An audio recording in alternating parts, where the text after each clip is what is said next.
வணக்கம். ஹாய், எல்லாரும் நல்லா இருக்கீங்களா? இன்னைக்கு வீக்கெண்டுக்கு நான் சூப்பரா ஒரு சமையல் செய்ய போறேன். என்ன சமையல் தெரியுமா? என்ன சமையல்? கரெக்ட். இந்த மாதிரி கேட்கும் போது மோட்டிவேட்டடா சொல்ல தோணும். மஷ்ரூம் ரைஸ் செய்ய போறேன். மஷ்ரூம் பிரியாணி, அதை நீங்க புலாவ்னு சொல்லிக்கலாம், மஷ்ரூம் ரைஸ் சொல்லிக்கலாம். ஹோம் மேட் மஷ்ரூம் ரைஸ் செய்ய போறோம். அது வீட்டு சமையல்ல எந்த அளவுக்கு டிஃப்ரெண்டா செய்யறோன்றது தான் நான் இன்னைக்கு உங்களுக்கு காமிக்க போறேன். வாங்க பார்க்கலாம். இன்னைக்கு நம்ம பண்ண போற மஷ்ரூம் ரைஸுக்கு என்னென்னலாம் நான் சேர்த்து பண்ண போறேன், அதாவது இன்கிரீடியன்ஸ், தேவையான பொருட்கள் பத்தி உங்கள்கிட்ட நான் சொல்ல போறேன். பார்க்கலாமா? ஃபர்ஸ்ட் என்னன்னா, நான் பண்ண போறது முதல்ல இன்னைக்கு கடலெண்ணெய், சுத்தமான கடலெண்ணெயில நாங்கள் பண்ண போறோம். கடலெண்ணெயில கொஞ்சம் சொட்டு விட்டுட்டு, எண்ணெய் விட்டுட்டு, முதல்ல ஸ்டவ்வை பற்ற வச்சுட்டு எண்ணெய் விட்டுட்டு, நார்மலாக பச்சை மிளகாய், அப்புறம் தேவையான டைமில் டொமேட்டோ, தக்காளி ஆக்சுவலாக போடுறதுல ஒரு சின்ன டிஃப்ரென்ஸ் என்னென்னா, தக்காளியை நல்லா கையால் பிழிஞ்சு நல்லா மென்மையாக அந்த ஜூஸ் வர மாதிரி நான் போட போகிறேன். இது போடுறதுனால பாதி நேரம் வந்து நம்மளுக்கு குக்கிங் டைம் வந்து சேவ் ஆகும்.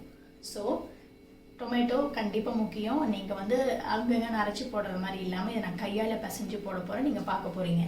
அதே மாதிரி இது கூட சேர்த்து மசாலாவில் புதினாவை ஆட் பண்ண போகிறேன். அண்ட் கொத்தமல்லியில் தழை, இதெல்லாம் முதல்ல குக்கரில் நான் பண்ண போகிறது இல்லைங்க, அங்கே தான் ஒரு ட்விஸ்ட் வரப்போகுது. நான் வந்து நார்மலாக பேனில் பண்ண போகிறேன்.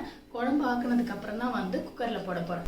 அதுக்கு அடுத்தது இதை போட போகிறோம். ஸ்பைசஸ் இருக்குல்ல, ஏலக்காய், ஸ்டார் அனைஸ், மரப்பட்டை அண்ட் இந்த சின்ன சின்ன க்ளோவ்ஸ் கண்டிப்பாக முக்கியம். இதை நம்ம நல்லதாக இதை போடுறோம், ஸ்பைசஸ் தான். இதை செகண்டாக நம்ம போட போகிறோம், சரிங்களா?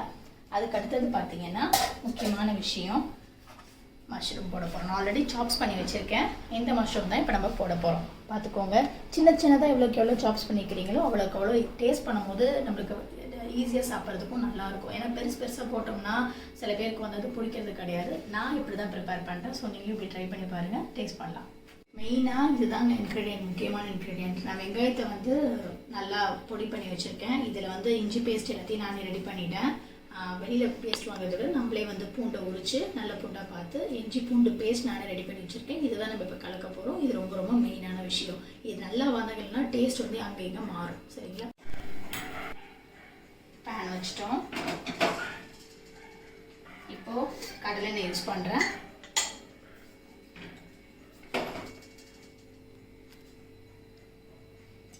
இப்போ என்ன பண்ண போகிறோம்னா, முதல்ல நம்ம சொன்ன மாதிரி நார்மலாக பச்சை மிளகா, ஓகே? இப்போவே போடணும். அது எப்படி இது போட்டாலுமே முதல்ல நல்லா வதங்குறதுல தான் இருக்க விஷயம். போடுறத பற்றி விஷயம்லாம் வதங்கணும் முதல்ல. ஸோ வதங்கணும், பார்த்துக்கலாம்.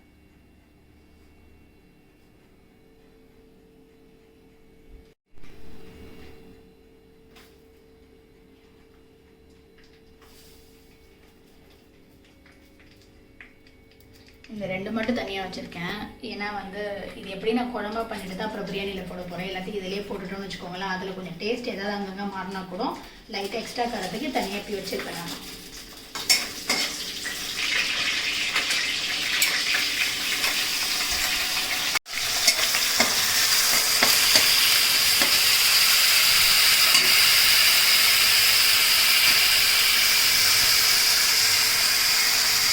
மறக்காமல் கை கழுவிட்டு யூஸ் பண்ணணும். ஏன்னா டக்கு நம்ம கை எங்கேயாவது வச்சுருப்போம், அதனால் கொஞ்சம் க்ளீனினஸ் இருந்தால் ரொம்ப நல்லாயிருக்கும். அந்த விழுதுகள்லாம் சேர்ந்து கலக்கும் போது அந்த எசன்ஸ் அப்போவே ஆரம்பிக்கும். வதங்க ஆரம்பிச்சிச்சு, நல்லாவே கொஞ்சம் பொன்னிறமாக ஆரம்பிச்சிருச்சு. அதனால் அடுத்தது என்ன பண்ண போகிறோன்னா தக்காளி போட போகிறோம்.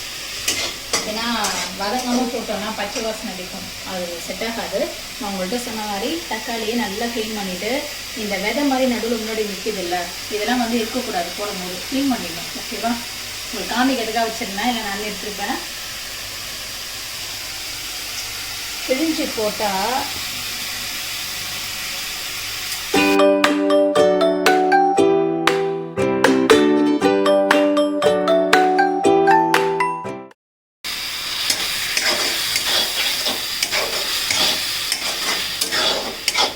வந்து கொஞ்சம் இப்படி வதக்கி விட்டுருங்க. ஏன்னா இப்போ ஏதாவது வந்து கலக்காத பீஸ் நான் இப்படி கசக்கு நல்லா அதில் எதுவும் பண்ணல, ஏதாவது லைட்டாக அங்கங்கே சுற்றி நின்றுச்சுன்னா இப்படி லைட்டாக இப்படி பண்ணணும்னு வச்சுக்கோங்களேன். உங்களுக்கு ஏதாவது சார் வந்து ஒட்டிகிட்ருக்க சார் வரல, மிஸ் ஆகிருந்ததுன்னா கொஞ்சம் நல்லா எப்படி ஓகே, லைட்டாக ரொம்ப போட்டுருவாங்க பண்ணிட்டோம்னா பாருங்கள். இப்போ உங்களுக்கு கலர் மாறுது பாருங்கள். இதுவே நம்ம அப்படியே போட்டோம்னு வச்சுக்கோங்களேன், உங்களுக்கு வந்து அந்த சாறு உள்ளே இறங்காமல் டேஸ்ட் எங்கேயாவது அங்கே நிற்கும். அதனால தான் சில பேர் அடிஷனலாக சாஸ்லாம் யூஸ் பண்ணுவாங்க. அதெல்லாம் பண்ணவே தேவையில்லை. தக்காளி நசுக்கி போட்டாலே போதும். மஷ்ரூம் போடுவோம். ஓகே, மஷ்ரூம் மெயினாக என்னென்னா மஷ்ரூம் இப்போ போடணும். போட்டுடலாம், பிரச்சனை இல்லை. பிகாஸ் இது போட்டதுக்கப்புறம் மஞ்சள் தூள் கருத்தூள் போட்டால் தான் ஓகே இறங்குவோம். ஓகே, அப்படியே ஏதாவது சாப்பிட ஒன்று கொடுத்தேன், அப்படியே ஒன்று சாப்பிட்றேன். போட்டோம்னா வயிற்றுல பிரச்சனை வரும். என்ன பிரச்சனை வரும்? என்ன பிரச்சனை வரும்? சாப்பிட்ற பிரச்சனை வரும். பசிக்காம போயிடும். சாதத்தில் போட்டு சாப்பிடுங்க, சரியா? அதெல்லாம் ஒன்றும் வராது. ஒன்றே ஒன்று நீ சண்டே ஸ்பெஷலுக்கு ஒன்றே ஒன்று. சண்டே ஸ்பெஷலுக்கு தான் அழகாக உட்காந்து கையாலேயே அரைச்சி எல்லாத்தையும் பண்ணிட்டு இருக்கேன், சரியா? அதுக்கு வெறும் வயிற்றுல இதெல்லாம் சாப்பிடக்கூடாது. நல்லா சமைச்சதுக்கப்புறம் சாதத்தை போட்டு சாப்பிடுங்க, சூப்பராக இருக்கும். நான் வேணா இன்னைக்கு உங்களுக்கு ஸ்பெஷல் கொண்டு செய்யட்டுமா? என்ன அந்த ஸ்பெஷல்? ஊட்டி விடுறேங்க. ஊட்டி விடுறதெல்லாம் ஸ்பெஷலா? அப்படியே ஒரு பெப்பர் சிக்கனு, ஒரு ஃபிஷ் ஃபிங்கரு, ஒரு பெப்பர் சிக்கன் ஃப்ரை. ஃபிஷ்ஷுக்கு எத்தனை விரல் இருக்கு? ஃபிஷ்ஷுக்கு வரலாம். நீங்க தானே ஃபிஷ் ஃபிங்கர்னு சொன்னீங்க, அதான் எத்தனை விரல் கேட்கலான்னு பார்த்தேன். இதுவே எங்கிட்ட 5 விரல் இருக்கே. ஃபிஷ் ஃபிங்கர் வேணுமா? ஐயோ கடவுளே. சரி, நியூட்ரிஷியஸ் குக்கிங் என்ன தெரியுமா? நல்ல சுத்தமான சாப்பாடு சமைக்கிறது மட்டும் இல்லை, ஆரோக்கியமாக பேசிட்டு சமைச்சா சாப்பாடு இனிமே சமைக்க தோணும்ல. ஹோம் சயின்ஸே குக்கிங் தானேங்க. பார்க்க தானே போகிறேன் இந்த அணுவோட ஆட்டத்தை. எங்கே போனாலும் நோஸ் கட்டு தான். சோறு வேணும் நமக்கு, அமைதியாக இருந்துட வேண்டியது தான். பாருங்க, எல்லாம் நல்லா மிக்ஸ் ஆக ஆரம்பிக்குதா? மஷ்ரூம் நல்லா வந்திருக்கா? சூப்பராக வந்திருக்கு. சூப்பராக வரதுக்காக இல்லை, ஏன்னா இந்த மஷ்ரூம் வந்து க்ளீனாக இருக்கணும். அதுக்கு என்ன பண்ணணும்னா, மஷ்ரூம் வாங்கிட்டு வந்தோடனே கொஞ்சம் வெந்நீரில் போட்டு அதை கொஞ்சம் கொதிக்க வச்சோம்னா உள்ள இருக்க ஜெர்ம்ஸ், கண்டம் தெரியாத ஜெர்ம்ஸ்லாம் வந்து க்ளீனாக வெளியில் வந்துடும். அப்போ கூல் வாட்டரில் பண்ணக்கூடாதா? ஹாட் வாட்டரே எதுக்கு? ஆன்டிபயோட்டிக்காக நல்லபடியாக நமக்கு அந்த நோய் எதிர்ப்புக்காக தான் ஹாட் வாட்டர் யூஸ் பண்ணுறது. அதில் வந்து மஞ்சத்தூள் கூட போட தேவையில்லை. அட்லீஸ்ட் லைட்டாக க்ளீன் பண்ணி வச்சிட்டோம்னா அதுக்கு நம்ம கண்ணும் தெரியாத ஜெர்ம்ஸ் வெளில கொண்டு வந்துடும். பச்சை தண்ணி வந்து ஜஸ்ட் நார்மலாக க்ளீன் பண்ணுறதுக்கு தான். நான் ஜெர்ம்ஸ் கில்லிங்னா ஹாட் வாட்டர் தான் இது பெஸ்ட். எல்லாம் சேர்ந்து கோர்வையாக வந்திருக்கு, அதனால் மஞ்சத்தூள் யூஸ் பண்ணுறேன். எனக்கு இது மறுபடியும் மூந்து பார்க்க பிடிக்கும். மஞ்சத்தூள் தான் மெயின். அதிகமாக போடவே தேவையில்லைங்க, ரொம்ப ரொம்ப கம்மியாக போடணும், சரிங்களா? ஏன்னா எல்லாமே கோர்வையாக வந்ததுனால அதிகமாக போடவே தேவையில்லை, கம்மியாக போட்ட போதும். Chilli powder. மஷ்ரூமுக்கும் சில்லிக்கும் வேற லெவல் காம்பினேஷன் தெரியுமா? காரம் அந்த உரப்பு கரெக்டாக இருந்துச்சுன்னு வச்சுக்கோங்க, வேற லெவலாக இருக்கும். இது கரம் மசாலா தனியாக அரைச்சி வச்சது நான். ஸோ இதை போட்டிருக்கேன் பாருங்கள். ஸோ சில்லி பவுடர் போட்டாச்சு, மஞ்சள்தூள் போட்டாச்சு, கரம் மசாலா போட்டாச்சு. வாசம் வருதா? இன்னும் வரல. இந்த மூக்கு அடைச்சிருக்கோம், எனக்கு வருது.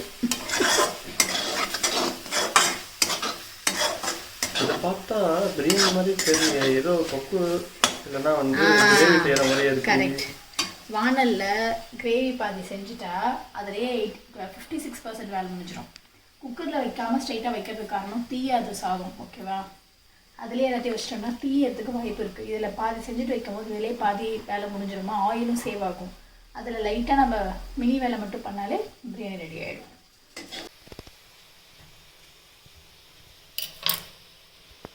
குக்கரில் போடும்போது யூஸ் பண்ணிக்கலாம். இப்போ நான் வந்து உப்பு போட போகிறேன். உப்பு ரொம்ப கரெக்டாக போடணும், அங்கங்கே மாறக்கூடாது.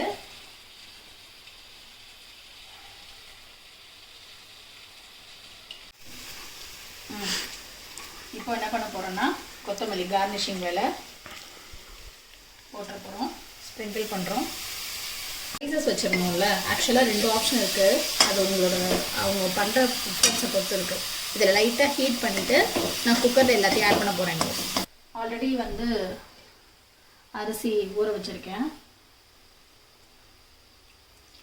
ஊற வச்சுட்டேன். நல்லா ஊறிடுச்சு. ஏன்னா மினிமம் 20 minutes ஆகுது அரிசி ஊறினா தான் அரிசி நல்லாயிருக்கும். இப்போ இதுக்கு முன்னாடி இன்னொன்று என்னென்னா, நான் என்ன ஸ்பெஷல் டெஸ்ட்டு கொடுக்க போகிறேன்னு சொன்ன ஞாபகம் இருக்கா உங்களுக்கு?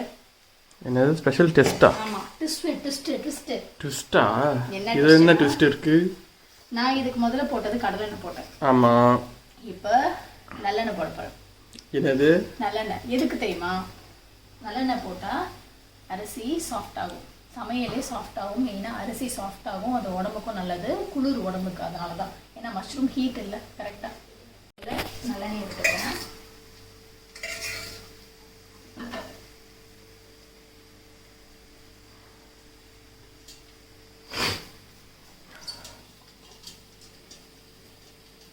பிரிச்சு விட்றேன் பார்த்தீங்களா.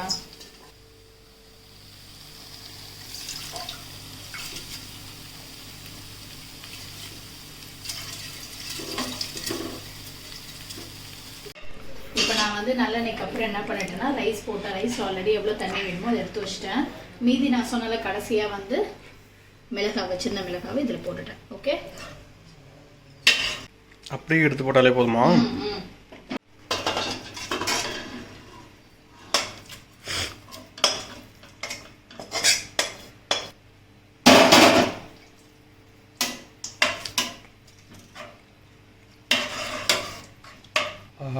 பார்க்கவே கலர்ஃபுல்லாக இருக்குது. இப்போ எதுவும் பிரியாணி செய்கிறோம் நம்புறீங்களா? இப்போ ஏதோ தோணுது பிரியாணி தான் ஏதோ வரப்போகுது. புதினா லீவ்ஸ்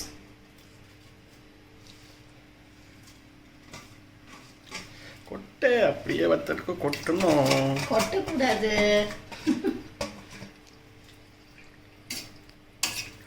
இப்போ அந்த மிக்சர் பார்த்துக்கோங்க. லெமன் லைட்டாக. ஓகே, அவ்வளோதான்.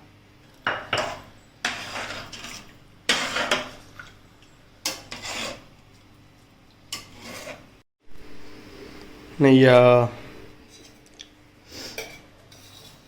ஹோம் மேட் நெய். சான்ஸே இல்லை, செம்ம வாசனை.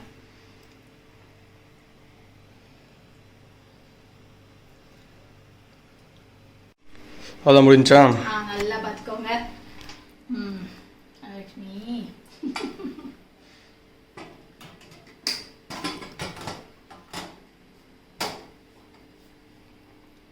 வாங்க, பிரியாணி வந்து ரெடி ஆயிடுச்சு. இப்போதான் எடுத்து வச்சோம்.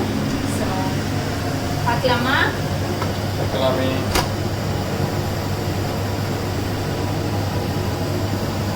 ஓ மை யூனிவர்ஸ், எப்படி வந்திருக்கு பாருங்க, சூப்பரா. இப்பயே நம்புறீங்களா மஷ்ரூம் பிரியாணி ரெடின்னு? ரெடி தான். இது வந்து அப்பப்போ வந்து இந்த மாதிரி இதோட சைடு, இதுக்கு சைடு டிஷ் என்னது? முட்டாய் பாயில்ட் எக் வச்சிருக்கேன். ஸோ செம்ம காம்பினேஷனு. ரைத்தா கர்ட் வச்சிருக்கோம், பண்ணலாம். சரியா சாப்பிடும்போது சொல்கிறேன். நீங்கள் அதிகமாக போட்டு சாப்பிடுவீங்க, அப்போ சாதத்தை யார் சாப்பிடுறது?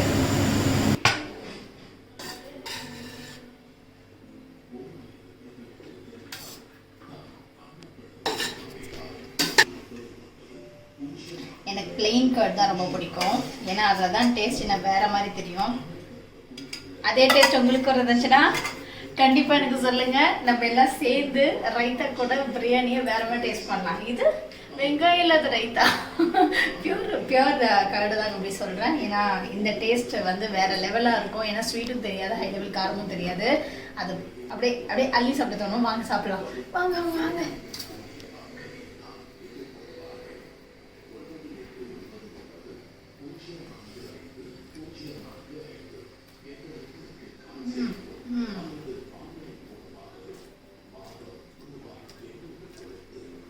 உப்பு செம கரெக்டாக இருக்கு.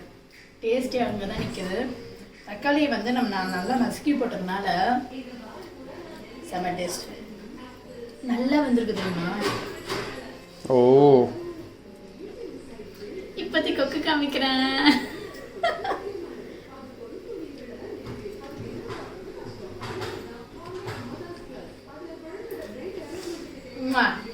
எனக்கு கொடுத்துட்டேன். நான் சமைச்சதில் உங்களுக்கு ஏதாவது கமெண்ட் சொல்லணும்னா கண்டிப்பாக சொல்கிறதுக்கு எனக்கு கமெண்ட் பண்ணுங்கள். இந்த வீடியோ யாருக்காவது உதவும் நினச்சிங்கன்னா கண்டிப்பாக எல்லாருக்கும் ஷேர் பண்ணுங்கள். நல்ல விஷயம் நம்ம ஷேர் பண்ணுவோம். மெயினாக சாப்பாட்டை எல்லோரும் சாப்பிட்லாம். அதே மாதிரி உங்களுக்கு இந்த வீடியோ பிடிச்சிருந்தா எல்லாருக்கும் லைக், ஷேர், கமெண்ட் எல்லாமே பண்ணுங்கள். சப்ஸ்கிரைப் கண்டிப்பாக பண்ணுங்கள். அப்போ தான் இந்த மாதிரி நிறைய விஷயம் உங்களுக்கு சொல்லுவேன். சமையல் செய்யும் போது என்னென்ன டிப்ஸ் எனக்கு தெரியுமோ அத்தனையும் உங்களுக்கு சேர்த்து ஷேர் பண்ணுறேன். உங்களுக்கு இது பிடிச்சிருக்குன்னு கண்டிப்பாக நம்புகிறேன். ரொம்ப நன்றி வாட்ச் பண்ணதுக்கு. தேங்க்யூ. பாய்.